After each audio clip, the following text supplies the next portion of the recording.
저희는 더불어민주당 정보위원회 위원입니다.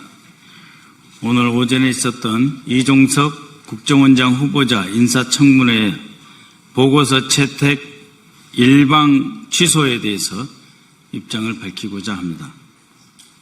그럼 준비한 입장문을 읽도록 하겠습니다. 이종석 국정원장 후보자 인사청문회 보고서 채택 일방 취소에 관한 입장문. 6월 19일에 있었던 이종석 국정원장 후보자 인사청문회 직후 정보위원회 간사가 기자 여러분들께 설명드린 바와 같이 여야 양당은 이종석 후보자에 대한 인사청문회 경과보고서를 금일 오전 10시에 채택하기로 합의한 바 있습니다. 어제 인사청문회를 마치고 신성범 정보위 상임위원장은 오늘 10시에 전체회의를 열어서 인사청문회 보고서를 채택하겠다라고 일정을 고지한 바 확실하게 있습니다. 하지만 오늘 아침 국민의힘 정보위원장과 간사는 원내 지도부의 지시다라고 하면서 첫 번째 인사검증부터 쉽게 합의를 해줄 수 없다라고 하는 지시를 받았다면서 이종석 국정원장 청문보고서 채택은 원내대표 협상과 이재명 대통령님과의 오찬 회동 이후에 결정하겠다고 통보해 왔습니다. 그리고 오늘 오전 10시에 예정되어 있던 정보위원회 전체 회의를 단 30분 전인 9시 반에 통보하고 9시 45분에 공식적으로 행정실을 통해서 공지하였습니다. 있을 수 없는 일입니다. 어제 충분히 시종일관 진지한 분위기 속에서 오전 공개청문회, 오후 비공개청문회를 진행하였습니다. 이 과정에서 이종석 원장 후보자에 대해 그 자질이 충분히 인정을 받았습니다. 그럼에도 불구하고 청문보고서 채택회의 자체를 무산시키는 행위는 검증이 아니라 앞으로 인사청문회를 국정운영의 발목 잡기를 위한 수단으로 삼겠다라고 하는 노골적인 의사표시로 보고 있습니다.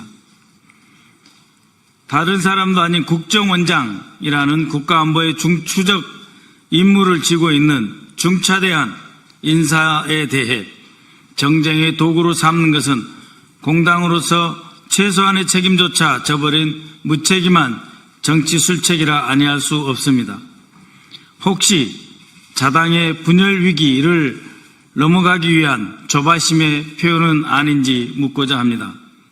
국민의힘의 이러한 행태에 깊은 유감을 표하며 이와 같은 퇴행적 정치 술수야말로 국민의 지지를 잃고 지난 대선에서 참패한 결정적인 이유임을 똑똑히 자각해야 할 것입니다. 이제는 국정의 파트너로서 다시 한번 자성하고 최소한의 협치 의지라도 보여주시길 바랍니다. 국정원장 후보자 인사청문회 경과보고서 채택을 더 이상 정략적인 이유로 질질 끌지 마시고 즉각적으로 오늘이라도 정상 절차로 복귀할 것을 강력히 촉구합니다. 2024년 6월 20일 더불어민주당 정보위원회 일동 이상입니다. 원장님 여기서 먼저 하시고 민주당 정보위원 박지원입니다. IMF 외환위기 때 김대중 대통령은 아시아에서 우리 한국에서 최초의 평화적 정권 교체를 이루겠습니다. 그때 현재 국민의힘 전신인 즉 야당은 김정필 총리 인준을 거부함으로써 6개월간 참으로 많은 국정난맥을 가져오게 했습니다. 지금 현재 이재명 정부는 IMF 외환위기보다도 더 심각한 국제적, 경제적 이유로 시급한 문제가 많습니다. 특히 트럼프 대통령과 네타냐후 이스라엘 총리에 의거해서 이스라엘, 이란 간의 상호 공격은 한반도 긴장 완화로 이어질 확률이 굉장히 높습니다.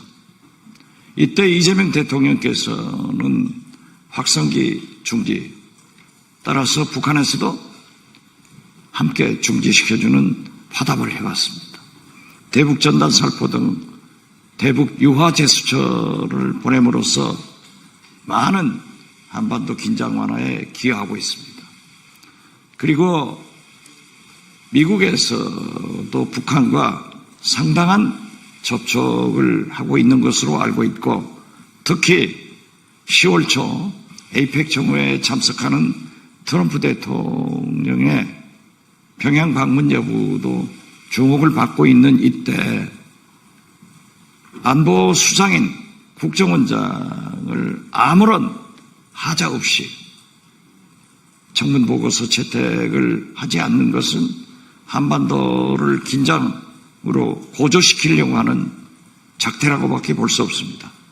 따라서 우리는 조속히 청문 보고서를 채택해 주기를 바라고, 만약 불연이면은 우리 당으로서는 대통령께 임명을 건의하도록 하겠습니다. 언론인 여러분들의 한반도 현황과 이스라엘,